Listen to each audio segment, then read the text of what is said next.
Aşk öyle engin bir denizdir ki ne başlangıcı ne de sonu vardır. Gerek yok her sözü laf ile beyana, bir bakışın bin söz eder bakıştan anlayana.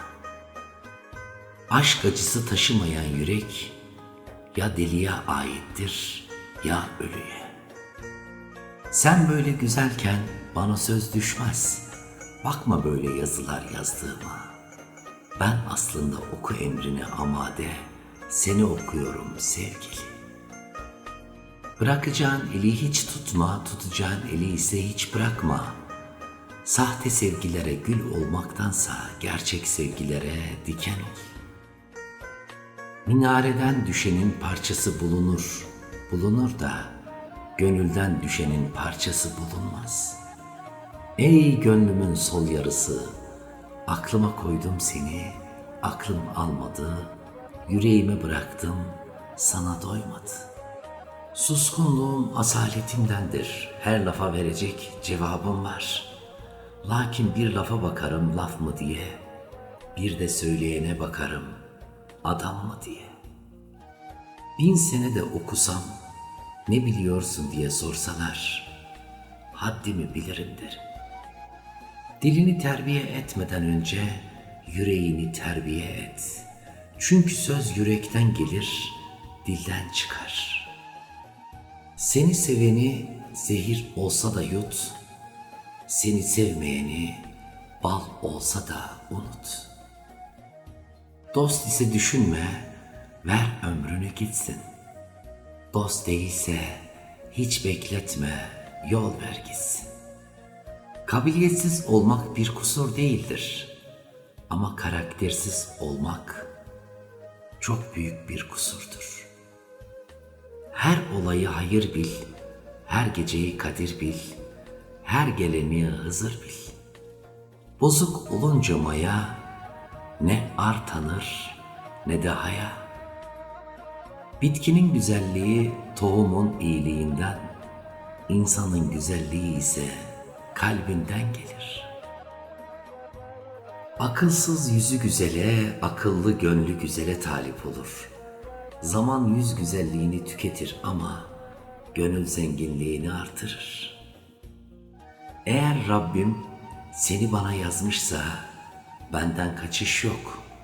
Lakin kader seni benden almışsa ağlamaya lüzum yok. Herkes dışını süslerken sen içini, kalbini süsle.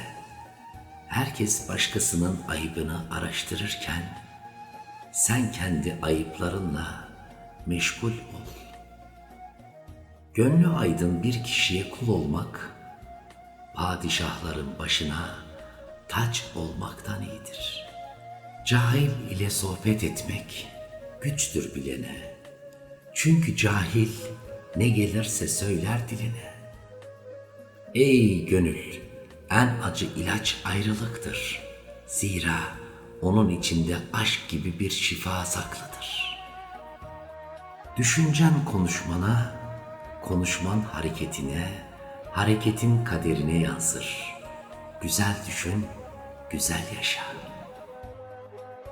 Emek ver, kulak ver, bilgi ver ama sakın boş verme.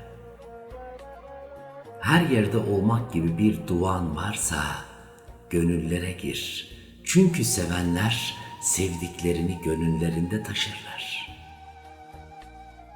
Gözlerinin gördüğünü yüreğinin gördüğüne değişiyorsan eyvallah. Yüreğinin gördüğünü gözlerinin gördüğüne değişiyorsan eyvah, eyvah.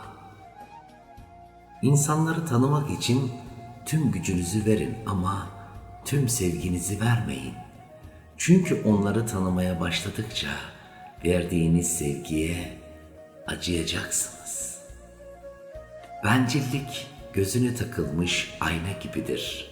O gözler nereye bakarsa baksın kendinden başka birini görmez. Küle döndüysen yeniden güle dönmeyi bekle. Ve geçmişte kaç kere küle dönüştüğünü değil, kaç kere yeniden küllerin arasından doğrulup yeni bir gül olduğunu hatırla. Eşekten şeker esirgenmez ama eşek yaratılışı bakımından otu beğenir. Misafir gelecekmiş gibi evini, ölüm gelecekmiş gibi kalbini temiz tut.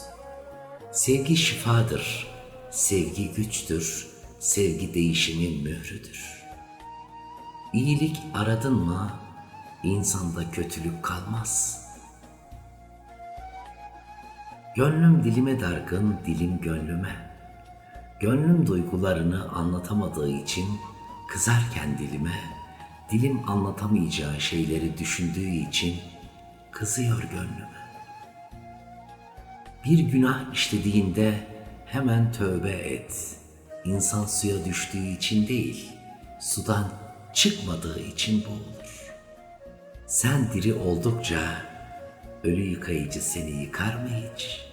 Kuzgun bağda kuzgunca bağırır ama bülbül kuzgun bağırıyor diye güzelim sesini keser mi hiç?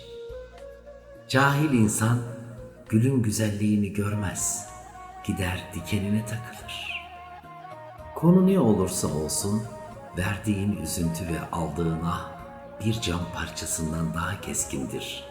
Dönüp dolaşıp üzerine basarsın. Sıkıntı ve huzursuzluk mutlaka bir günahın cezası, huzur ise bir ibadetin karşılığıdır. Gönlüm gürültüsüz, patırtısız, harfsiz, sessiz bir söz istiyor. Akıl padişahı kafesi kırdı mı, kuşların her biri bir yöne uçar.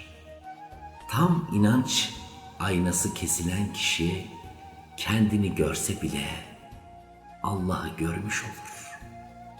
Nasıl olur da deniz köpeğin ağzından pislenir? Nasıl olur da güneş üflemekle söner?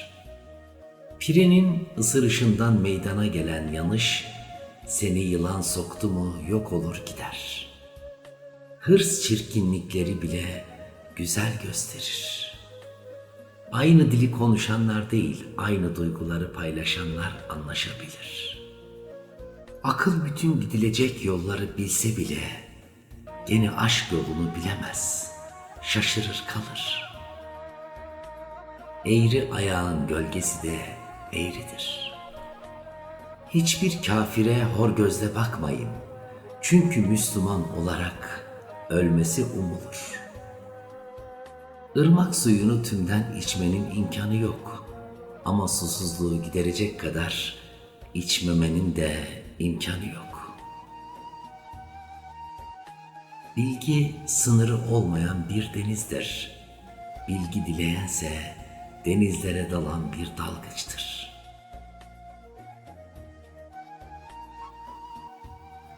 Bir kum tanesiyim ama çölün derdini taşıyorum. Küle döndüysen yeniden güle dönmeyi bekle. Ve geçmişte kaç kere küle dönüştüğünü değil, kaç kere yeniden küllerin arasından doğrulup yeni bir gül olduğunu hatırla. Mutluluğu sende bulan senindir, ötesi misafir. Benim gurbetimin adı ne Şems? Halime bir isim koy, yalnız mıyım, hasta mıyım, garip miyim, ben neredeyim? Ben neyim Şems? Harf bir manadır, manası kendindedir. Benim harflerimi hangi rüzgarda savurdular Şems? Nefsine mağlup olamayan, aşkta galip olur demiştin ya. Şimdi söyle mağlup muyum, mağdur mu? İlla birini seveceksen, dışını değil içini seveceksin. Gördüğünü herkes sever ama sen asıl görmediklerini seveceksin. Sözde değil, özde aşk istiyorsan şayet, tene değil, cana değeceksin. Dolaştım dünyayı, giymedim başıma taç. Ne zengini gördüm tok, ne fakiri aç. Ya Rab, öyle bir feyzi kanaat ver ki, namerde değil, merde dahi eyleme muhtaç. Sen çiçek olup etrafa gülücükler saçmaya söz ver.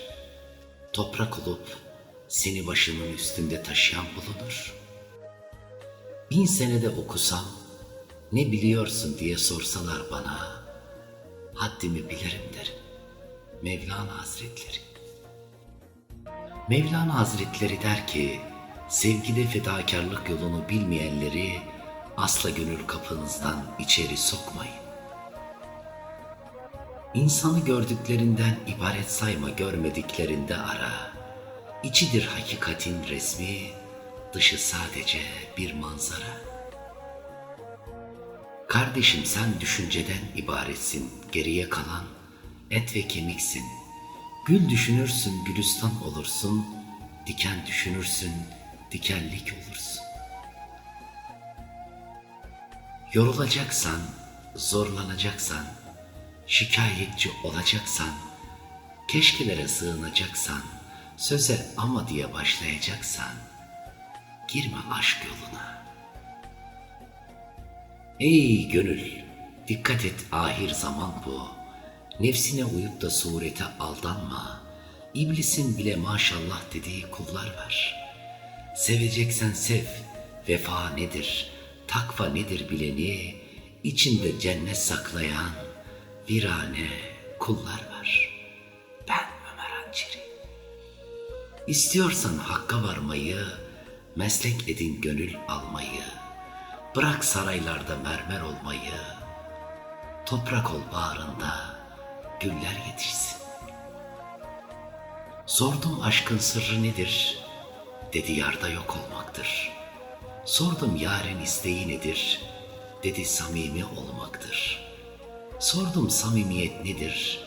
Dedi hep yâre bakmaktır. Sordum bu nasıl olacak? Dedi nefsi bırakmaktır. Sen ve ben gafletini aşıp, biz olanların rızkıdır aşk. Bu yalan dünyanın dikenleri batsa da canına, aldırma sabret. Katlan ki ebedi mekanın gül bahçeleriyle dolsun. Hangi dertten yakınıyorsan yine de sabret. Sabret ki o en büyük merhamet sahibi ellerinden tutsun. Kalp midir insana sevdiren yoksa yalnızlık mıdır körükleyen? Sahi nedir sevmek? Bir muma ateş olmak mı? Yoksa yanan ateşe dokunmak mı? Ben bir balığım, aşk ise daldığım bir derya. Aşktan gözlerim yaşlı olsa da o derya gözyaşımı nereden bilir? Başımı o denizden çıkarayım desem, balığım ya, nefesim kesilir. Bazen bir kelebeğin ömrü kadardır hayat. Ne kırmaya gelir ne de kırılmaya. Sanma ki gül dikenin himayesinde, dikenin itibarı gül sayesinde. Mum olmak kolay değildir. Işık saçmak için önce yanmak gerekir.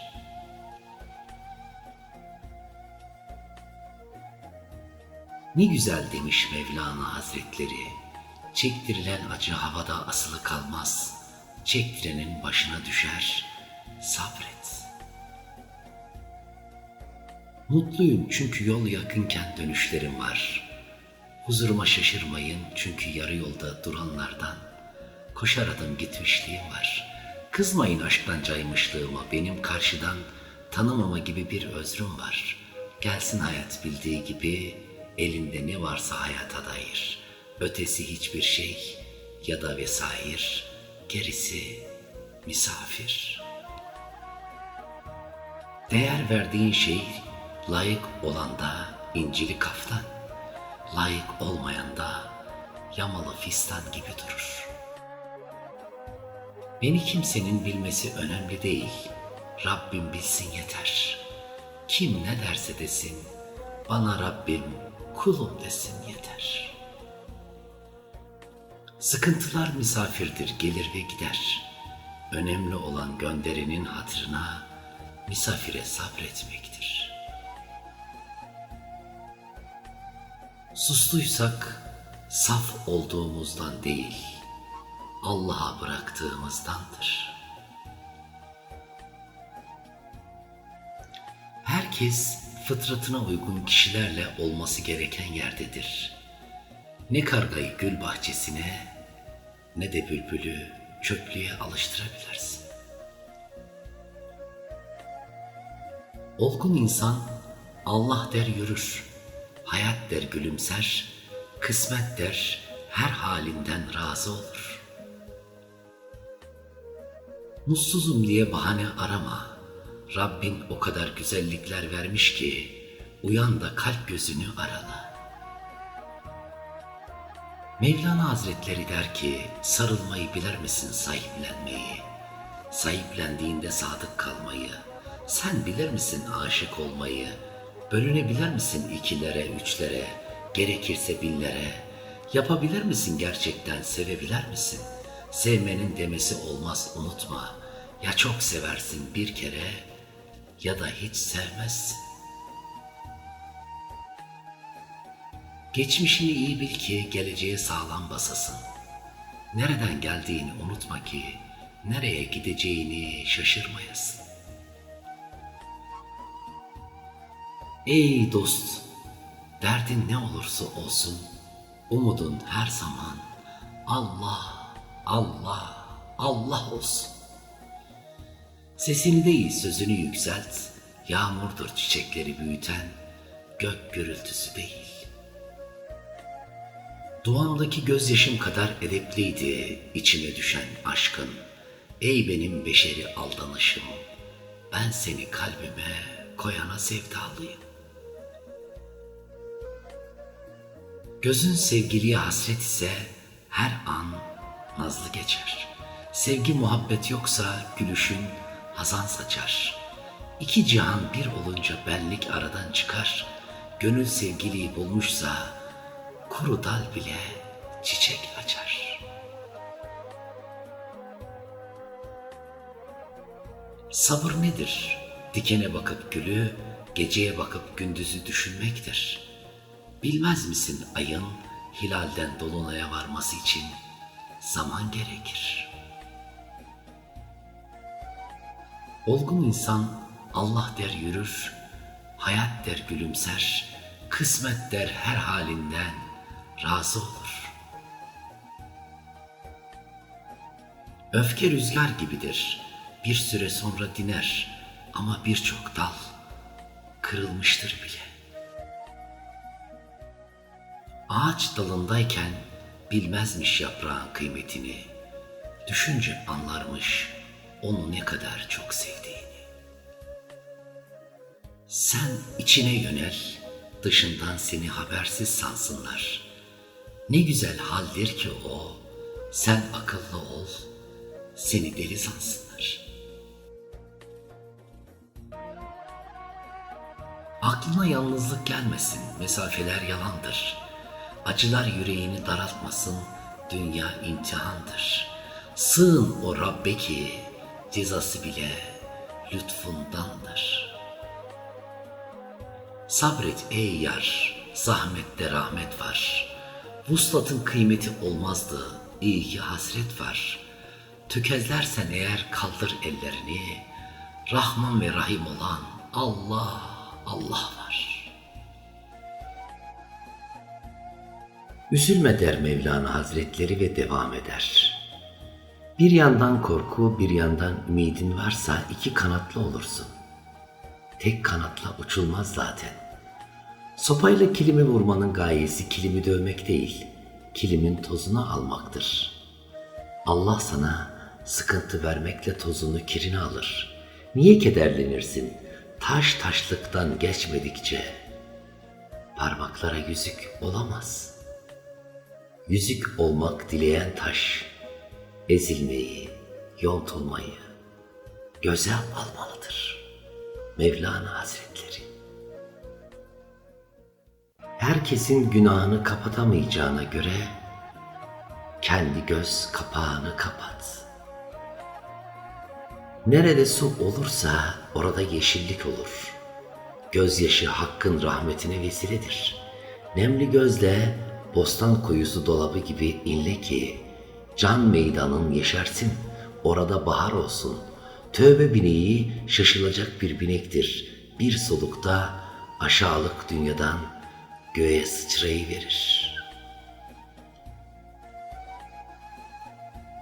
Boş ver be kalbim, kimse anlamasa da bilmese de yorgunluğunu, yaradan bilir doğruluğunu.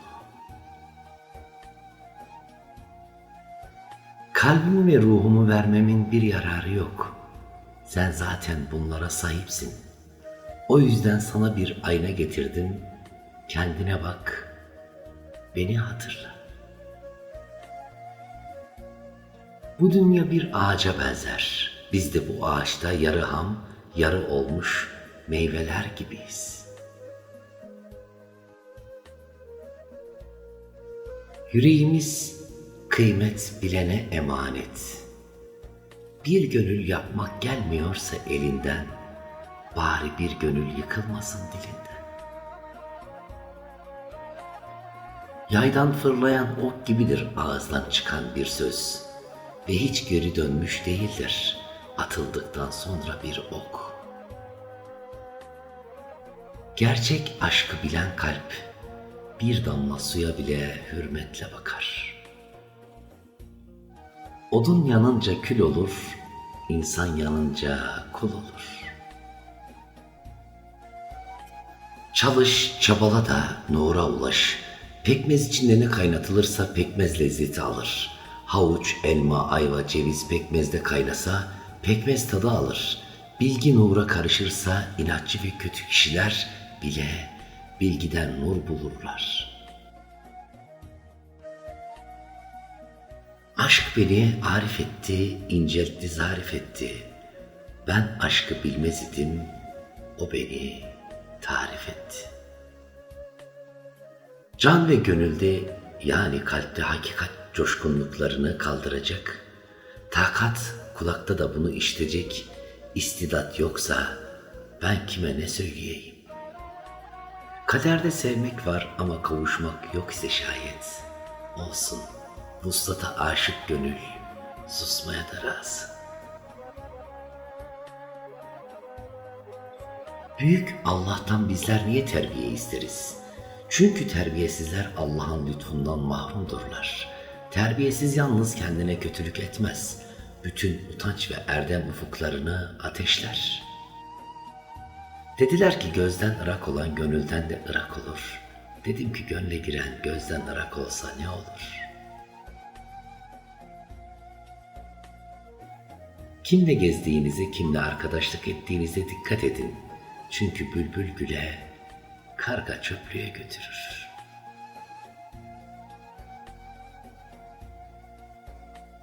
Denizi gören göz başka, köpüğü gören göz başkadır.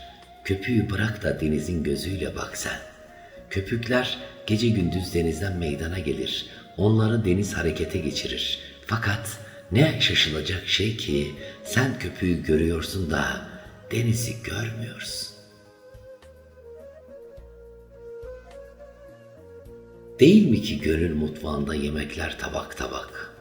Peki ne diye aşağılık kişilerin mutfağına kase tutacakmış? Şikayetçi kötü huyludur, iyi huylu şikayet etmez, tahammül eder. Denizin dibinde incilerle taşlar karışık bulunurlar. Övülecek şeyler de kusur ve yanlışların arasında bulunur. Unutma, yağmurun en şiddetlisi en kara bulutlardan çıkar. Bir şeyi elde edebileceğin yerde ara. İnci arıyorsan denizin derinliklerinde ara. Sığ kıyılarda köpükten başka bir şey bulamazsın. Biz sözlerimizi artık satırlara değil, sadrımıza yazdık. Kalbinizin gözü varsa okur, kulağı varsa duyar, dili varsa konuşursunuz. Daima başkaları için ağlayıp durma. Bir köşede oturup biraz da kendin için ağla. Bu yol senin, sadece senin yolun. Başkaları seninle yürüyebilir ancak senin için yürüyemez. Bir katre olma, kendini deniz haline getir. Madem ki denizi özlüyorsun, katreliği yok et gitsin. Kapı ardına kadar açıkken neden hapishanede kalırsın? Canım tenimde oldukça Kur'an'ın kölesiyim.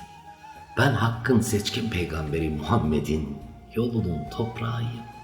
Her kim bundan başka benden bir söz naklederse ona çok üzülür ve o sözden de çok üzüntü duyarım. Kalp deniz, dil kıyıdır. Denizde ne varsa kıyıya o vurur. Kendini küçük görmeyi bırak. Sen yürüyen evrensin. Define yıkık yerlere saklıdır. Sakın ola fakir ve dertlinin kalbini kırma, ahlarını alma.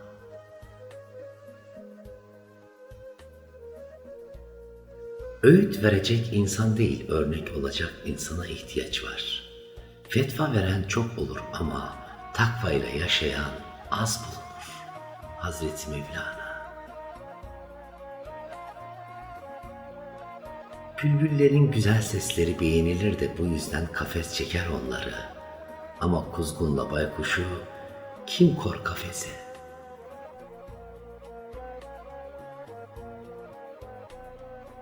Herkes fıtratına uygun kişilerle olması gereken yerdedir.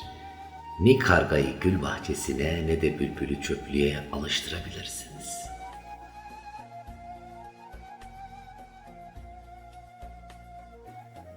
Dayan be gönlüm, bir çare değilsin, yaradan sana yar. Kimsesiz değilsin, yanında kimsesizler kimsesi var. Biliyorum sığmazsın hiçbir yere bu sevdayla, dünya sana dar. Ama dayan gönlüm, dayan ki her gecenin mutlaka bir sabahı var. Bir şeyden kaçacaksan yılandan, akrepten, aslandan, kaplandan kaçma da bedenden kaynağını alan nefsani isteklerinden, heveslerinden kaç. Çünkü başımıza gelen bütün belalar, çektiğimiz bütün zahmetler, meşakkatler boş ve olmayacak heveslerden meydana gelir.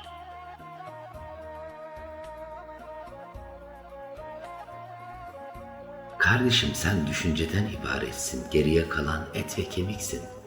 Gül düşünür gülistan olursun, diken düşünür dikenlik olursun.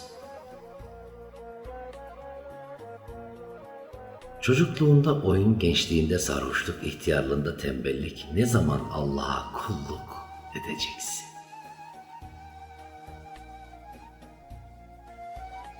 Dilini terbiye etmeden yüreğini terbiye etmeli insan.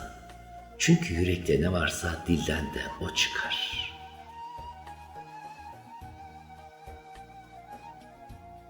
Cenab-ı Hak fakir için necis dedi, fakat dikkat et ki kafirlerin dışı pis değildir. O pislik onların din ve ahlakındadır.